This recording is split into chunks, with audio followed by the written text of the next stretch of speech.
Okay, we're going to talk about bench press. Probably the biggest of the ego lifts. I don't think there's anyone that's trained that hasn't been asked how much can you bench, and as a result an exercise that is commonly done, maybe not incorrectly but less efficiently than it could be, especially for putting mass on the chest. A lot of people end up involving their triceps and their shoulders far too much, and it's responsible for a lot of shoulder injuries because of it as well. It's an exercise where a lot of weight can be used, and people tend to focus too much on the weight than on stimulating the muscle. If you're a powerlifter, it is all about the numbers, but when you're a bodybuilder, it's all about muscle stress. Powerlifters will try and load the skeletal frame as much as possible. A bodybuilder needs to try and load the muscular frame.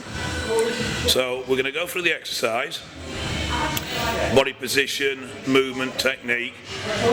Now, this is my way of doing it, and I've always struggled with chest activation through a bench press. But now I find I really can hit my pecs hard, and I get no not none, but very minimal activation in my tricep or my front delt. And it's now become an effective exercise for me for chest building.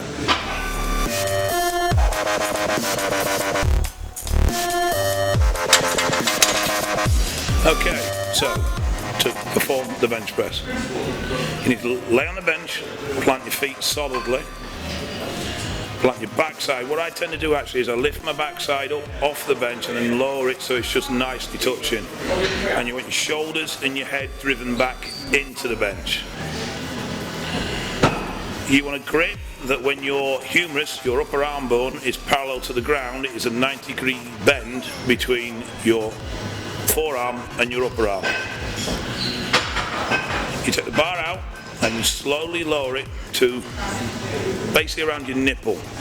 Now throughout the movement you want your chest lifted and pushed forward and your shoulders pulled back. You push out, up and over your chest. Don't let the bar come back and over your shoulders. This is what a lot of people make a mistake. They'll bring the bar up and over and it'll come up over the shoulders. This takes the tension off the chest and puts the tension on the front delt, which is what we're wanting. So you lower the bar under control. Now I usually bench at a tempo of about 2-3 seconds negative, to be honest. Lightly touch the chest and then a conscious drive out, but not an explosion. You're not trying to throw the bar up. You don't want to generate a load of force at the start point and then that dissipate and coast through the rest of the movement. What you're trying to do is keep a constant delivery of power through the full range. So the constant delivery of power to lockout and then a slow controlled descent again.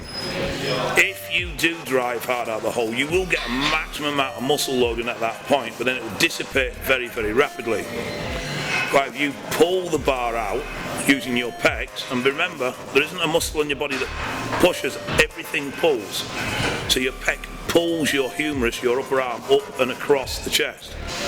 So as you pull that bar up out of the hole, it needs to be a nice, constant, controlled drive, not a massive explosion and then just momentum taking it to lockout. That is the basic rep. So it's a nice, slow, controlled descent to the nipple line, chest lifted up all the time, and then drive it back out.